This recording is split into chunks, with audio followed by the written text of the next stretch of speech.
কোরআনের পাখিকে 13টি বছর বন্দী রাখার কারণ ছিল তিনি কোরআনের কথাই মানুষের কাছে বলতেন। যেহেতু কোরআনের কথা বলায় মানুষ আকৃষ্ট হতো, মানুষ তার ধর্মকে পরিবর্তন করে ইসলাম ধর্মে চলে আসতো, তাকে ভালোবাসতো। এইটা রাম বামেরা নাস্তিকারা সহ্য করতে পারে নাই বলেই ফাঁসির রায় দিয়েছিল।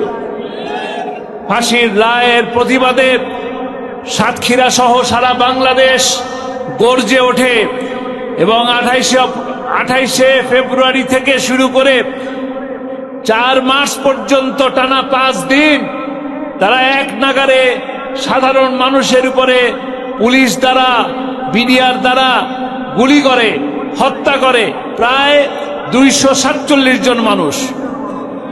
এবং সেই সমস্ত ভাইয়ের রক্ত এবং জীবনের বিনিময়ে পরবর্তীতে তার রায় পরিবর্তন করে আমৃত্যু কারাদণ্ড দেওয়া হয়। আমৃত্যু কারাদণ্ড দিয়েই তারা ক্ষান্ত হয় নাই। ক্ষান্ত হয়েছে, যাওয়ার আগে হত্যা করে গেছে, নয় কি? আপনাদের মনে আছে তো নাকি? 13ই আগস্ট মনে আছে? 13ই আগস্ট কাশিমপুর জেলখানা থেকে আল্লামা সাঈদীকে নিয়ে আসা হলো পিজি হাসপাতালে। সেখানে তিনি হাসি মুখে অত্যন্ত সুন্দর একটি হাসি দিয়ে সকলকে সালাম জানালেন। এর ভিডিওটা দেখেছেন কিনা? তার পরের দিন কি শুনলেন? পরের দিন কি শুনলেন? এটা কি সাধারণ মৃত্যু ছিল? তাকে হত্যা করা হয়েছে। মিথ্যা কথা বলে তাকে হাসপাতালে নিয়ে এসে ইনজেকশন পুশ করে তাকে হত্যা করা হয়েছে। আপনারা এই হত্যার বিচার চান? আমরা এই হত্যার বিচার চাই। আমরা এই হত্যার বিচার চাই। 28শে অক্টোবরে যাদেরকে লগি বৈঠা দিয়ে হত্যা করা হলো সেই সমস্ত হত্যার বিচার চাই। আমরা 25শে ফেব্রুয়ারিতে সেনা সদস্যদেরকে যে হত্যা করা হলো সেই হত্যার বিচার চাই।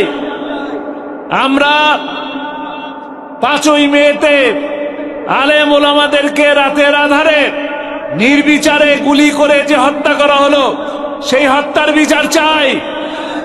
16ই জুলাই থেকে 5ই আগস্ট পর্যন্ত যে সমস্ত ছাত্র ভাইদের উপরে গুলি করে হত্যা করা হলো সেই সমস্ত প্রতিটি হত্যার বিচার চাই। শুধুমাত্র ছাত্রলীগ নিষিদ্ধের মাধ্যমেই গুনাহ ক্ষমা হবে না, হবে? তারা ষড়যন্ত্র করে।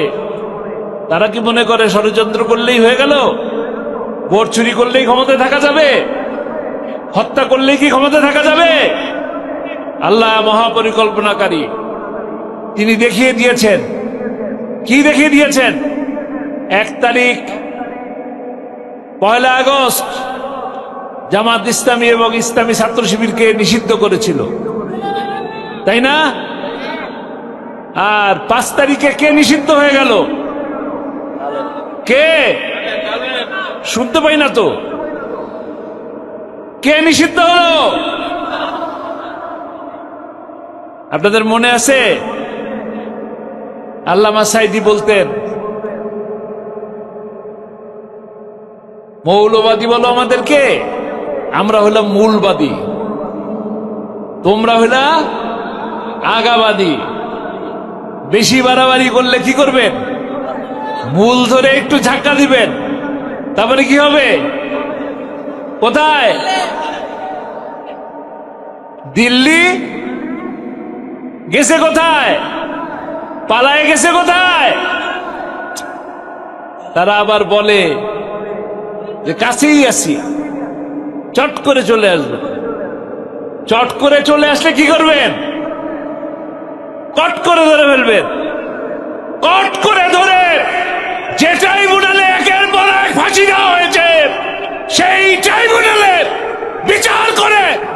প্রকাশ্যে ফাঁসি দিতে হবে।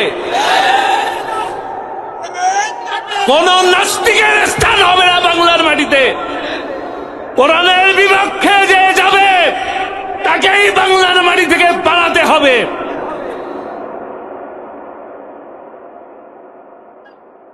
কোন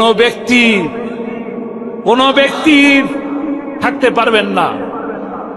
এই বাংলার মাটি শাহজালালের মাটি, এই বাংলার মাটি শাহ মখদুমের মাটি, নাস্তিকদের মাটি নয়। বাংলার মাটিতে নাস্তিকদের জায়গা হবে না। ইন্দুরের গর্তে পালিয়েছেন, ইন্দুরের গর্তেই থাকেন, সেখানেই ভালো আছেন। মাথা উঁচু করবেন তো কোথায়? ট্রাইব্যুনালে জায়গা হবে। Tribunal ready. আপনারা বলেন খেলা হবে? খেলা তো শুরুই হয় নাই, তার আগেই তো বানাই গেলেন। খেলা তো সামনে বাকি, খেলা সামনে বাকি। 5ই আগস্টের মাধ্যমে অসংখ্য 1,500-এর উপরে মানুষের জীবনের বিনিময়ে আমরা একটা সুন্দর পরিবেশ ফিরে পেয়েছি কিনা? এই সুন্দর পরিবেশকে আপনারা সোনার বাংলায় পরিণত করতে চান কিনা? ইনশাআল্লাহ, ইনশাআল্লাহ, আল্লাহ কবুল করুন। এই যে 5ই আগস্টের বিজয়, এটাই কি আমাদের কাঙ্ক্ষিত বিজয়? আমাদের সামনে আরেকটা বড় বিজয়ের অপেক্ষা করছে কিনা? আমাদেরকে কাঙ্ক্ষিত বিজয়ের কাছে যেতে হবে। আপনারা আল্লামা সাঈদীর কথা বললেই চোখে পানি আসে, ভালোবাসা দেখান, কিন্তু তিনি যে স্বপ্ন দেখেছেন সেই স্বপ্ন বাস্তবায়ন করবেন কিনা? আল্লামা সাঈদী তার এই যে টেকনাফ থেকে তেতুলিয়া আর রূপসা থেকে পাথরিয়া যে প্রতিটা ঘরে ঘরে কোরআনের দাওয়াত দিলেন, আপনাদের এই মঞ্চে এসে যে কোরআনের কথা বললেন, শেষ কথা ছিল এটা, কোরআনের রাজ প্রতিষ্ঠা দেখে যেন আমি মরতে পারি। প্রতিষ্ঠা করতে পেরেছেন?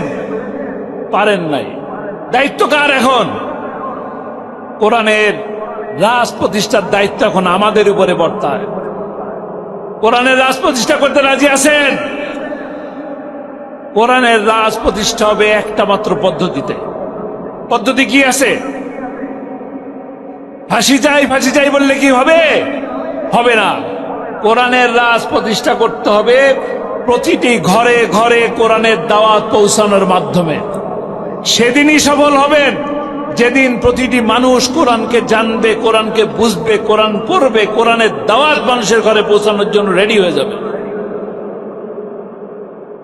সেদিনই সফল হবেন যেদিন আপনার এই ওয়ার্ডের কাউন্সিলর, আপনার ইউনিয়নের মেম্বার, আপনার ইউনিয়নের চেয়ারম্যান, আপনার পৌরসভার মেয়র, উপজেলা চেয়ারম্যান, সর্বশেষ আপনার সংসদে আপনি সংসদ সদস্য যেদিন পাঠাতে পারবেন কোরআনের পক্ষের মানুষকে, সেই দিনই কোরআনের রাজ প্রতিষ্ঠা হবে ইনশাআল্লাহ।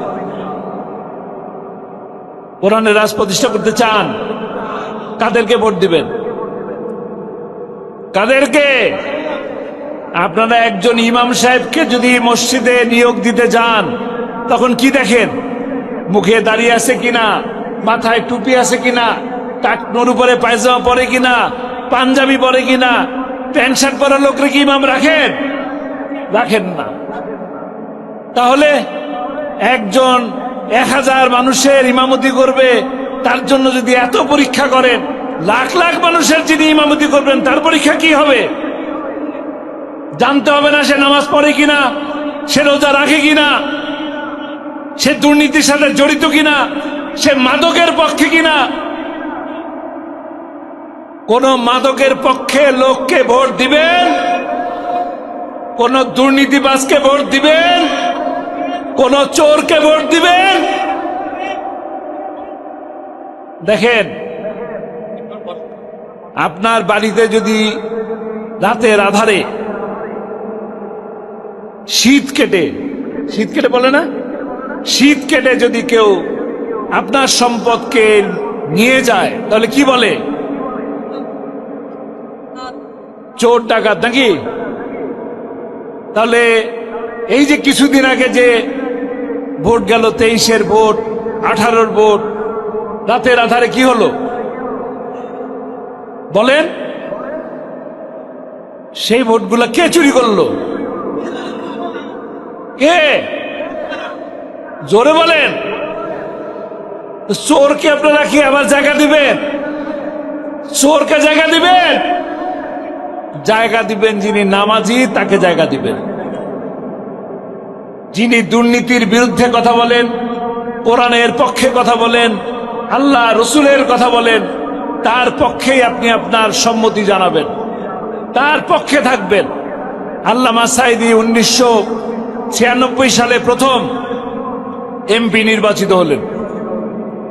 সেই সময় প্রথম যেদিন সংসদ ভবনে প্রবেশ করলেন, সেই দিন তিনি দেখলেন সংসদ সদস্যরা মাথা নিচু করে সংসদ সভাকক্ষে প্রবেশ করতেছেন। তিনি তো সালাম দিয়ে ঢুকলেন, কিন্তু কি নিয়মে এই নিয়ম পরিবর্তন করতে হবে এটা তো তিনি সেই মুহূর্তে জানতেন না। পরের দিন ওই বিধিবিধান জেনে বিল উত্থাপন করলেন, মুসলমানরা কাউকে মাথা নত করতে পারে না। সেই বিধি পাশ হলো এবং এখনো পর্যন্ত শেষ যে সংসদ ছিল, কোন মুসলমানকে মাথা নত করে ঢোকার কোনো বিধান ছিল না। সালাম দিয়ে ঢুকবেন, সালাম দিয়ে বের হয়ে আসবেন। হিন্দুরা যা ইচ্ছাটা করতে পারে। এই যে একটা শিরক মুক্ত সংসদ হলো, এই সব কি শুধু আল্লামা সাঈদী একা পেয়েছেন? একা? পিরস্পিরে যারা তাকে সমর্থন দিয়েছিলেন, তারা কি এই সওয়াব পেয়েছেন কিনা? আপনারাও কি এরকম সওয়াব পেতে চান? রাজি আছেন? ঠিক, দেখি কারা কারা রাজি আছেন। আল্লাহ তাআলা এই দুই হাতকে কবুল করে নিন, সাক্ষীরাকে আল্লাহ তাআলা আবাদ করে দিন, ইসলামের জন্য কবুল করুন। আল্লাহ তাআলা এই যে আল্লামা সাঈদীর জন্য যারা রক্ত দিলেন, জীবন দিলেন, চোখের পানি ফেললেন, আল্লাহ তাআলা তাদেরকে দুনিয়াতে এবং আখিরাতে উত্তম পুরস্কার দান করুন। আপনারা দোয়া করবেন, আপনারা যে কোরআনের পাখিকে ভালোবাসেন, সেই কোরআনের পাখি যেন আল্লাহ তাআলা তাকে শাহাদাতের মর্যাদায় সবুজ পাখি হিসাবে জান্নাতে স্থান করে দেন। আর আপনারা আমাকে এখানে দাওয়াত দিলেন, আসলাম। আমার তো এমন কোনো যোগ্যতা নাই। মূল বিষয় হলো আপনারা আল্লামা সাঈদীকে ভালোবাসেন, তার একটা ছায়া আপনি আমার মাধ্যমে দেখতে চাইলেন, আমি আসলাম। আপনি দোয়া করবেন আপনারা সবাই, আমি যেন আপনাদের সামনে সুন্দর কিছু কথা বলতে পারি, আমি যেন আবার আপনাদের কাছে আসতে পারি, আমি যেন নিজের জীবনকে সংশোধন করে আমি যে কথাগুলো আপনাদেরকে বললাম, ওই কথাগুলো যেন আমি নিজেও পালন করতে পারি, সিরাতুল মুস্তাকিমের পথে যেন থাকতে পারি, দ্বীনের পথে যেন থাকতে পারি, দ্বীন প্রতিষ্ঠার একজন ছোট্ট কর্মী হিসেবে যেন জীবনটা বিলিয়ে দিতে পারি।